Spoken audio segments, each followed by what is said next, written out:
Thank you very much for joining today. So what I'm going to speak about today is about designing your growth loops. And unfortunately, this is a very simple to say sentence, but if you want to make this really actionable and kind of squeeze it into 30 minutes, you're basically asking me how to condense everything that I've ever written on in about 30 minutes. So let's see how I succeeded with this. It's one of my favorite topics, but let me just give you really quickly an introduction about myself. This is me. I am former ex-Microsoft, ex-Dyndeal employee. So what we did there is I was the head of product and we were the Groupon killer in Switzerland. So this was my first hyper-growth startup. So we grew in 6 to 7 months from 20 people to 95. And then had a really good exit. I was also the product lead at Small PDF, which had at the end 50 million monthly active users. Just a small correction to what you said, Stephen. So we scaled the company from 3 million ARR to over 30 in these 2 years. And the monthly active users, we scaled from 12 to 50 in the same time. So another hyper growth startup. I was very, very fortunate to have been there. And I'm also the ex-head of product and growth at Jua.ai. Depending on when you listen to this, it's my second last day there, and I'm a growth advisor. This is what I do. This is my job. So everything that you see here is I go usually to portfolio companies, independent companies, bootstrap companies, and I teach them on how to do product-led growth the right way. I'm also the author of the #1 read guide in the world about product-led growth. So PLG is for product-led growth. And I help companies essentially to not die while they're implementing product-led growth. So this is the value promise from my side. I hope this made sense so far. So let's get into the topic. So if we're thinking about loops, wheels, things that are turning, what are we talking about? So what I'm going to talk about with you today is we're always going to go from first principles. So it is more important that you understand the why rather than implementing some kind of framework that you cannot apply to your business anyways. So we're going to talk about product-led versus sales-led growth. This is important to understand because growth loops work fundamentally different in both of these models. Why should we bother with it in the first place? How do we find them? And then how do we operationalize them so they're not becoming a paper tiger? If you take away just these 4 points from this particular presentation, then I have succeeded, I hope. One bonus topic, depending on how long that we go, I also want to talk about product-led sales, which is a hybrid function between the two and how this is affecting growth loops in general. All right, let's just jump right into it. So this is a slide that I always use to kind of explain where companies are. If we think about the market as a pyramid, everybody in the call knows this. We have an enterprise market, we have a mid-market, we have a lower B2B market, we have a consumer market. And depending on where you are, you have more people or you have less. And at the top, of course, enterprise, we don't have that many enterprises, but they are individually worth more, whereas the consumer segment is the one with the most people and the least value. Of course, not a big surprise. But it turns out that the different growth models, so the distribution methods that we have, are more efficient in specific parts of the markets. And if you want to oversimplify this, then we can say that in enterprise, sales-led growth is still the leading model or distribution model to acquire enterprises, whereas in the lower parts, so we have the lower B2B market, you know, like micro businesses, 10 to 20 people, consumer markets, there's still product-led growth. And one of the bigger upcoming things is now product-led sales, which is a combination of these two. And this does not mean that you cannot do product-led growth or like the very down market segment in an enterprise market. It also does not mean that you cannot acquire your B2C customers with salespeople. You can do both of this. Of course, you can do both of this, but there's more efficiency in one of them versus the other. And we see a big, big shift happening on these two. It should be clear why, but this is important to understand because you need to know where your company is operating, because if you start to go more up market, so if you start to move from lower to mid-market to enterprise, your distribution method might change in where it makes sense.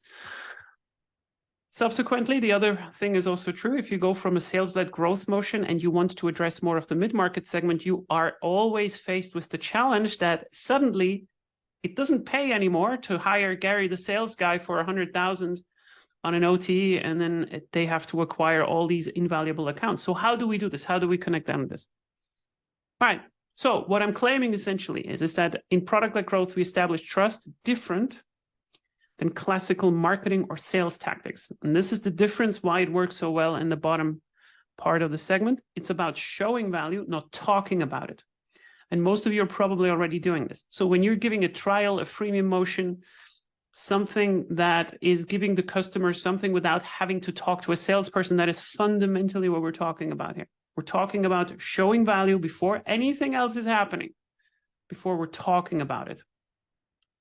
So let's quickly go into these models. I'm just going to race through this. If somebody has a question, please pop them in the chat. So what is the difference between sales-led growth fundamentally and product-led growth in that sense? So if we're looking at the customers and the way that they're coming in, we're talking about a model in sales where we have some acquisition, which is usually driven by marketing.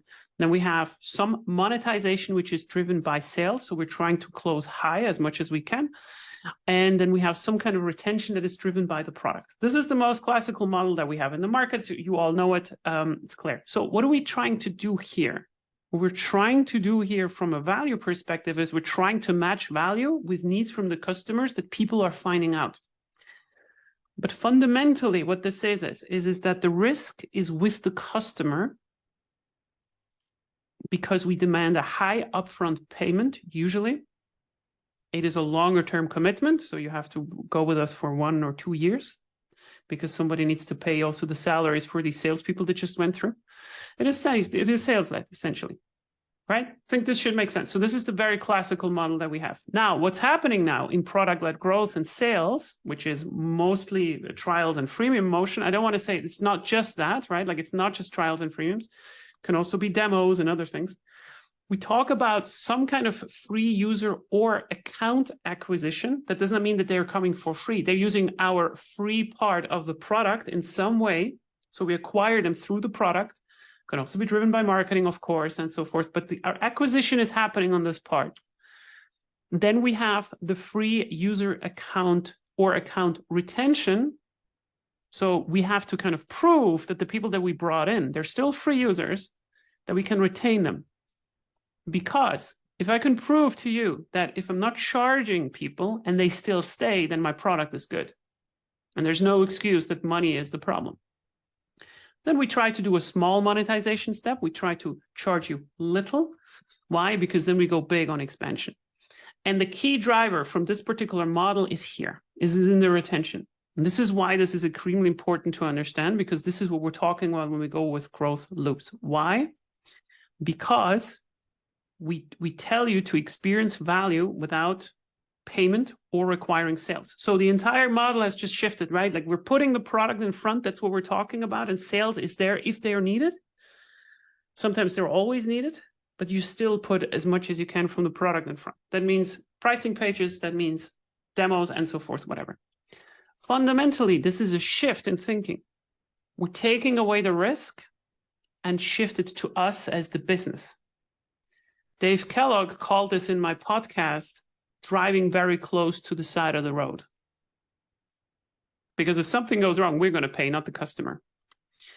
This means it's a low upfront, expansion-driven, transparent model that you can cancel at any time. So why is this important? Because suddenly now I'm talking to you as a distribution model, but at the same time, all of these factors become now a differentiator to what I showed you before.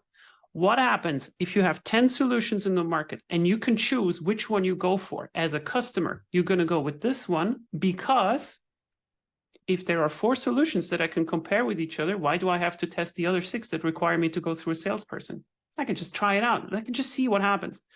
I can still call someone from sales, but this is why product-led growth and sales is extremely strong through this driver. I hope this makes sense for everyone. Otherwise, just please put it into the chat. Okay. So done right, if you're doing this correct, product-led growth is the most cost-efficient distribution for B2C and these B2B down market and mid-market segments. And one of the reasons for this, that you might ask yourself, why is this not the case? Why does she make such sweeping statements? Now we're going to get into the meat of the thing, because we're talking about leveraging growth loops. So how do we drive this growth of the company forward. And before we're getting into this, we need to fundamentally understand what customer success is. So customer success is at the heart of this. So why is this so important to understand? So let's say we go with the standard model of setup. So a customer has a setup moment. So they're ready to use our product. They have registered an account. They're ready. And then we say, okay, they move through the product and now they have an aha moment. You all know this, right? It's like we have a setup, aha, and eureka moment. If you have an aha moment, then you have experienced the value of the product. So for instance, for driving a car, the core value of a product would be driving the car, right? So like I can get in and I can see that it moves, it's accelerating in some way, right? But like this is the core value.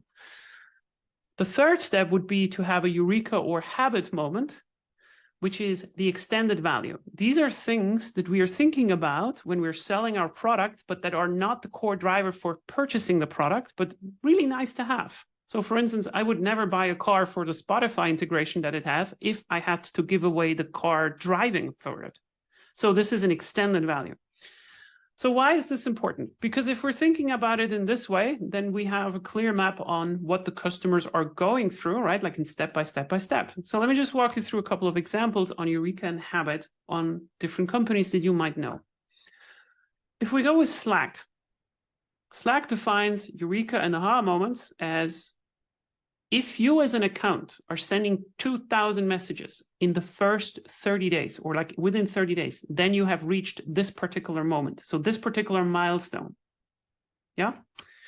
If you're doing it for a small PDF, which is this document management platform, I'm going to get to an example on how this looks like in a second. Then we define the difference. So we said, hey, your Eureka moment is when you use 2 different tools on one particular document in whatever you do in our platform. Now, why is this important? Because traditionally, what I just described to you, if you're coming from marketing, classical product, and so forth, you might think that this is a funnel. This is how we think about our users. We have an input, 1,000 users, and then we have an output, specific customer, right? And it's not wrong. It's just, this is the F word. We call this the F word. We never say it, right? Like this is the funnel word. While it is true that we're going through and we reduce inputs and inputs and inputs to a specific output, let's maybe show you this now in a different context. So just pause the thought on this funnel and walk with me through what it is for the customer to walk through small PDF. So small PDF, if you remember, and if you maybe have used this as well, is a platform that makes everything around PDFs easy. Yeah, so like if you have a problem with a contract or like you want to make your PDF smaller, then you can go there and you can process it.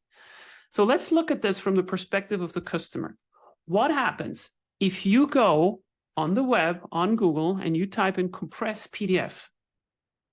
You type it in, I have a big document, I need to get this smaller because Stephen cannot open it because he would like to look at it on his coffee machine, but the coffee machine says it's not, it's too big.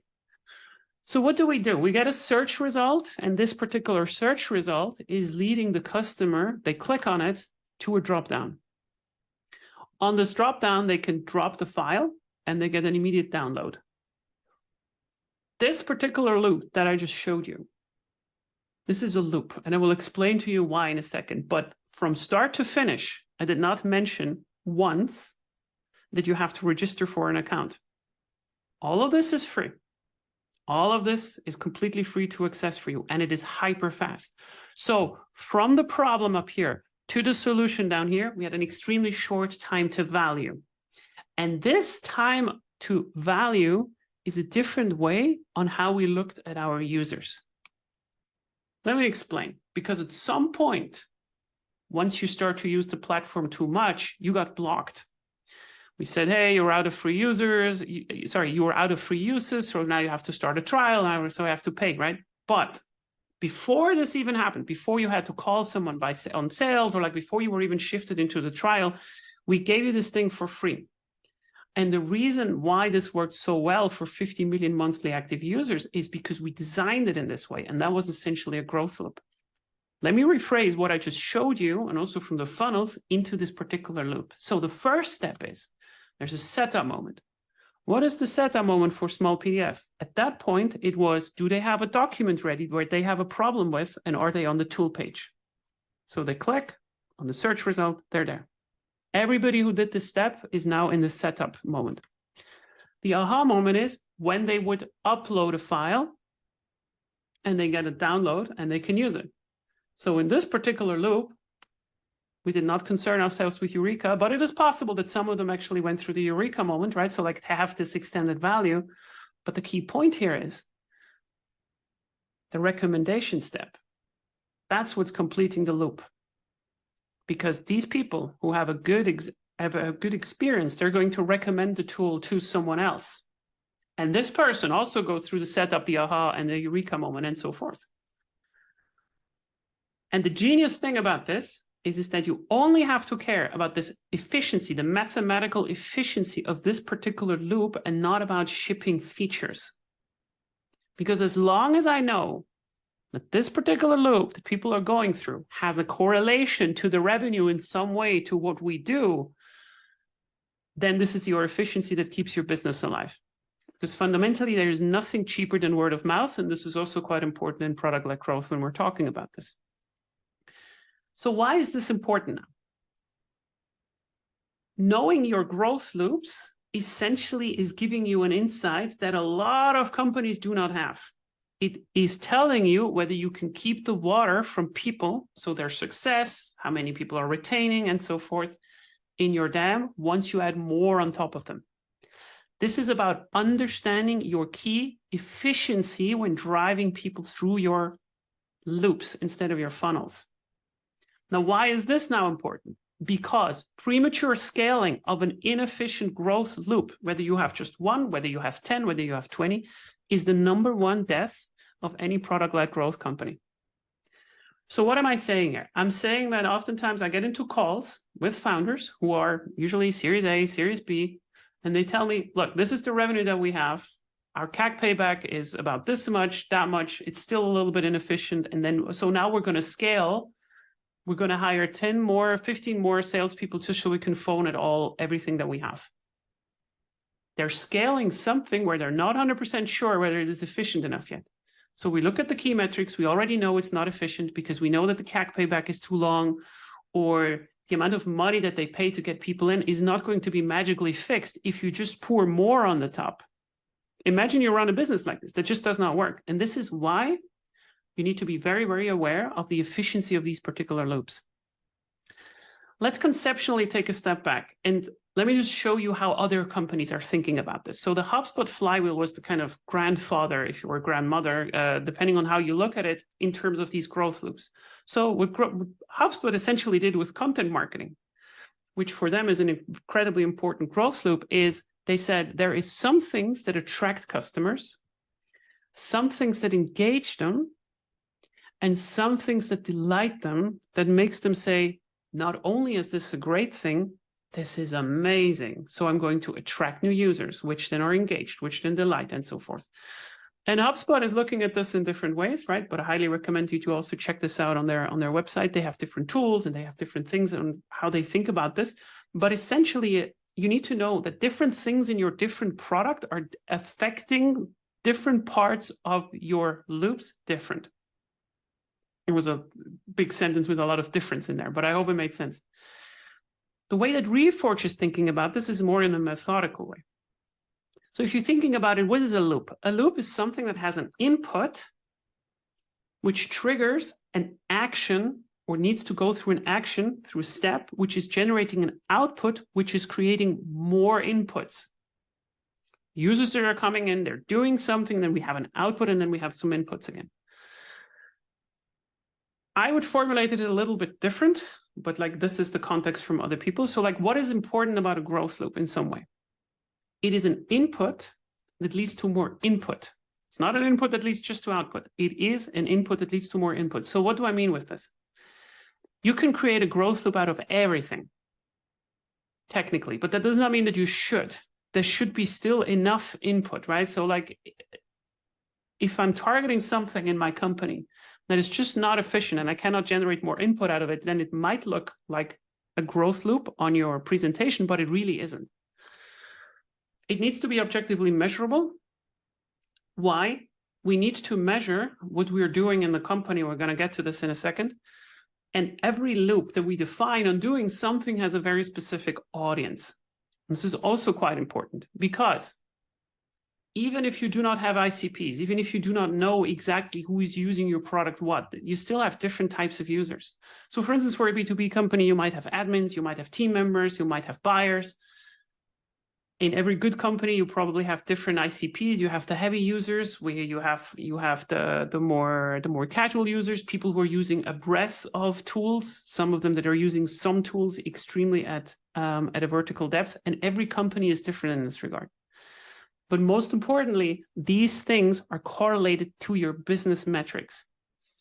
And I need to take a step back here now to explain you this from a first principles perspective, because separating business and customer value is key to having good growth loops. And we need to get through this now together, unfortunately.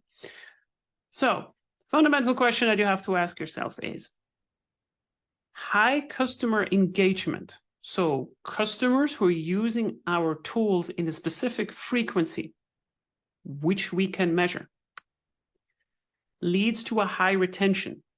Of course, if somebody is using the product a lot, then they have a higher chance of retaining, which is leading to more customer success. And this customer success is leading to more revenue, of course. And the revenue here is the first time I actually used a business value metric.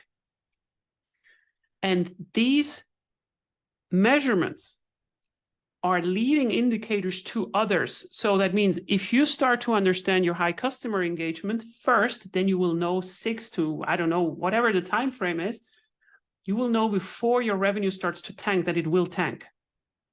And this is far more reliable than just an NPS. Like, hey, would you recommend this product? No, I don't care. It's just like, let me measure your opinion. I don't want to ask your opinion all the time.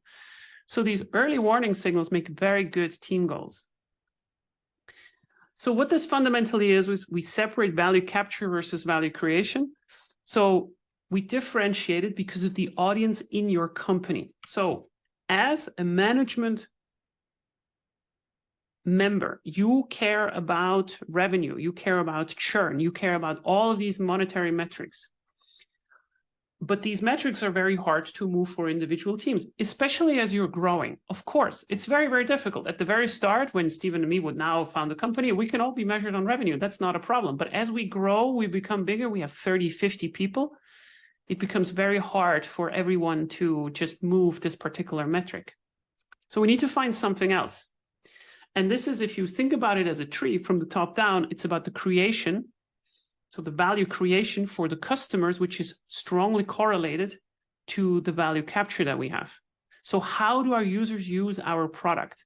It is incredibly actionable if I tell someone, you need to increase the amount of documents that somebody is processing every month versus increase the revenue by 3% when it fluctuates anyways every day about 5%.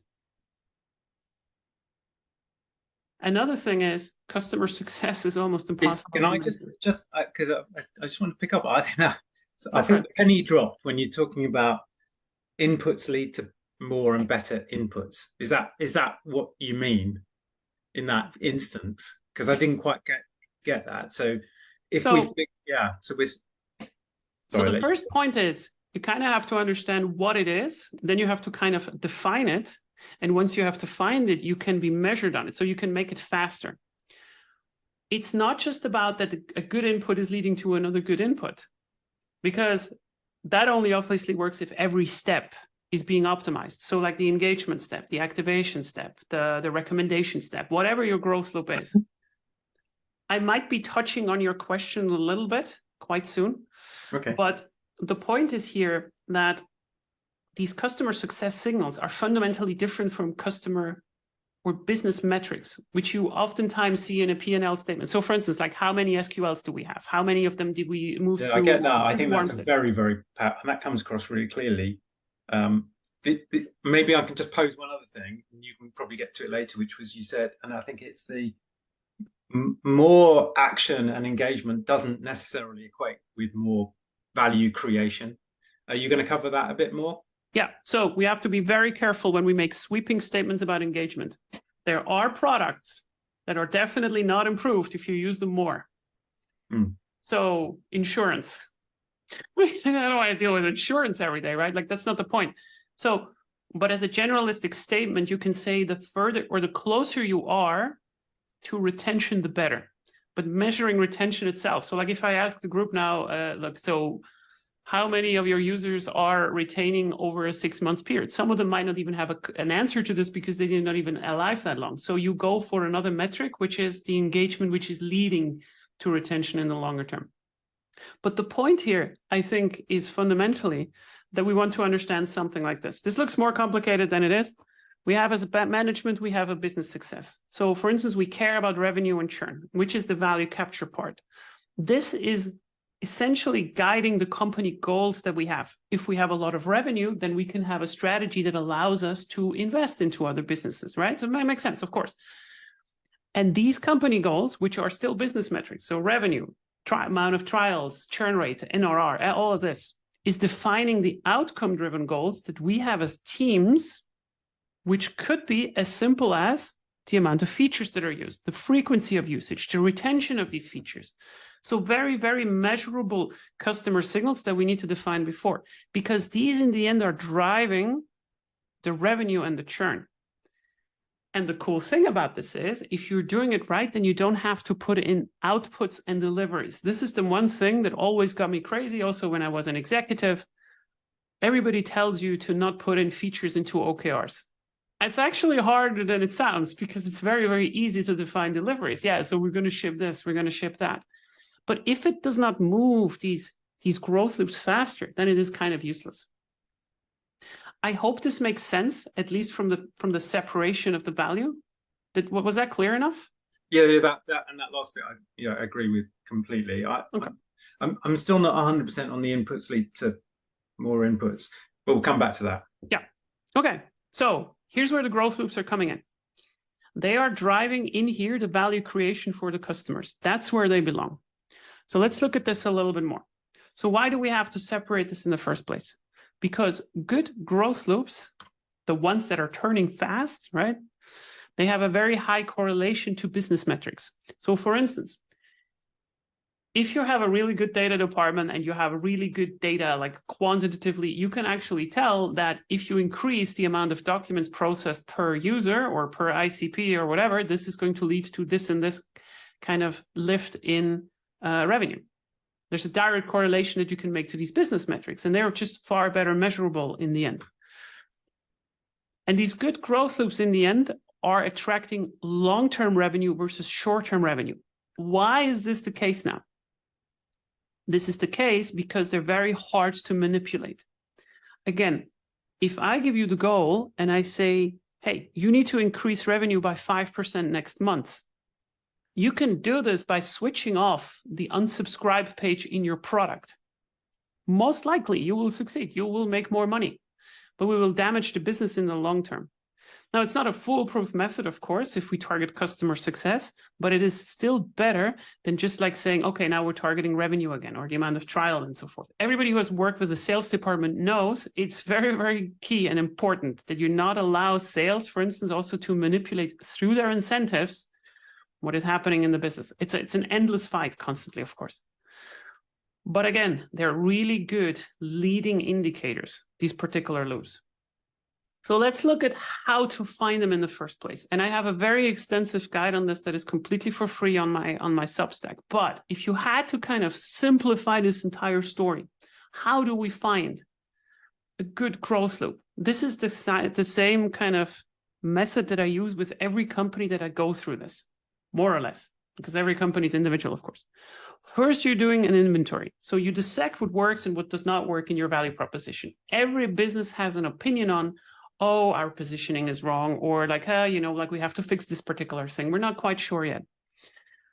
Then you kind of have to redefine what your product means. Because if you remember, I told you before, how we acquire users, whether you have to create an account, whether we make the pricing page public or not, is kind of part of the product. So what you hear often people talk about when they talk about product-led growth is we have a separate definition from the core product, So the thing that is driving the car and everything else that comes before and after. So a good example is if you use the Tesla app, the fact that I can order a service for my car over the phone in the app is an extended value of the product, but it's not a core product, right? It's not the car, but it's an extended service. It's superior support, if you want to call it, customer success, whatever. The fact that you have simple trials on your website is also part of your product. So these two steps, like you need to sit down, okay, what do we think works and what does not work? These two things need to kind of change. And these are low risk because you're not changing anything yet operationally. But if we talk about now, okay, so now we need to change the business because we want to change something about the business, then we start to talk about finding your ICPs. So finding an ICP is an entire workshop in itself, of course, right? Like we can take an entire day. Who is your ideal customer profile? I usually don't go for more than 3, ignore the rest, and find 4 measurable signals per ICP, which means I can separate, okay, we have this particular user group and they have a setup moment and a aha moment and a eureka moment. And here, this is when we know that they are in an habit moment. If you have an existing motion, if you have existing customers, then you can also analyze your data and you will find patterns on how they differ with each other. So for instance, specific ICPs for small PDF had a completely different behavior when you looked at how many tools that they used. So some of the ICPs were about using one tool 30 times a day, and some of them was using 10 different tools on one document in a week. So these can be completely different. And then at some point, you need to start to measure them. You need to analyze your success signals. Are we right about what we said? And only then you start to implement it. Because a lot of companies are doing some of this, but they didn't do any of the other stuff before. And as you go through this, your risk is starting to increase that you get something wrong. Okay, so now we have to operationalize it. So how do we make sure that we're not creating a paper tiger that just does not work? We have to now take, in some ways, these signals that we have and the goals that we use in our company and move from an output to an outcome-driven goal setting. So for instance, we go from our team delivers feature so-and-so by date so-and-so. That is an output-defined goal. It's not very helpful. A better step would be to say like, hey, our team improves the number of documents our users are sharing per user by date so-and-so. This is already a little bit better. But if you have good growth loops, if you really define for an ICP group, what does it mean for them to have customer success? Then you have to ask yourself, can we make this even better? So if you remember, I told you that a good growth loop is defined by ICP or user group that you have. So in the end, what you could say is like, hey, our team improves a specific customer success signal, which could be the amount of documents that they process, for a very specific set of customers that we have by so much in what kind of time frame. And this is essentially targeting a growth loop. And if you measure your growth loop, so like how many people do I put in at the start and how many of them are actually then feeding the start again, then you can start to measure this. So you can start to measure this particular efficiency of this specific loop. So I can say per 1,000 users that we're getting from paid advertising, for instance, we get, I don't know, X people who are recommending others who are then also going through this loop. And this is a specific efficiency. There's a very simple formula that you can use for this.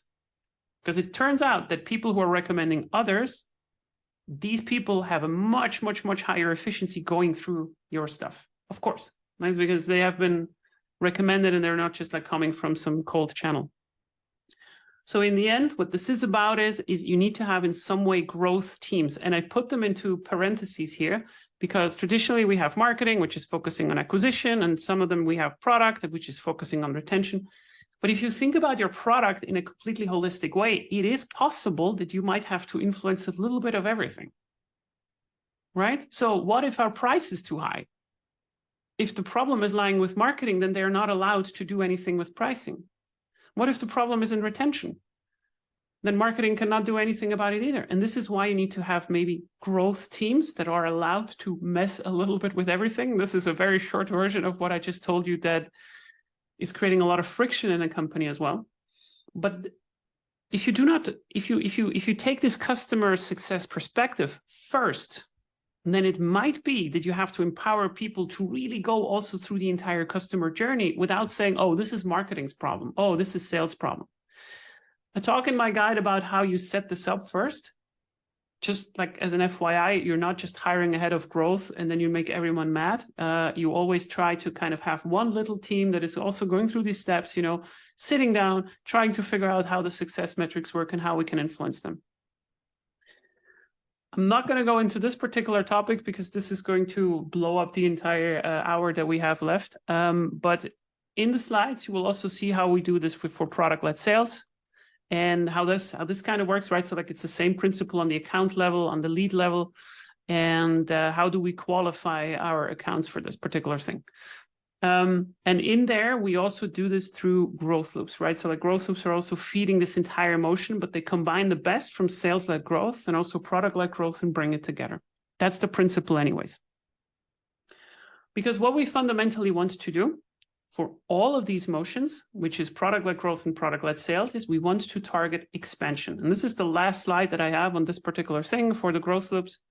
If we're thinking about it, every one of your customers, specifically if you're in B2B, has a chance of becoming bigger, right? There is a specific chance that customers are growing. And with that, they start to use your product much more, through more people, through more accounts, through more whatever. With more products, they have more needs and so forth. So why don't we just start to grab them at the bottom before they start to become extremely big? Because then we don't have to acquire them anymore. So what we're trying to do essentially is we're trying to grab enterprise value, for instance, before they are enterprise. And this is a valid point in product-led growth where you just say like, okay, if we have a really good product and we move also these growth loops all the time, then we're not just stopping on acquisition. And this is why fundamentally, if you think about the journey of a user or an account or a team, they go from being individual users into being teams, into enterprise accounts for quite a lot of companies.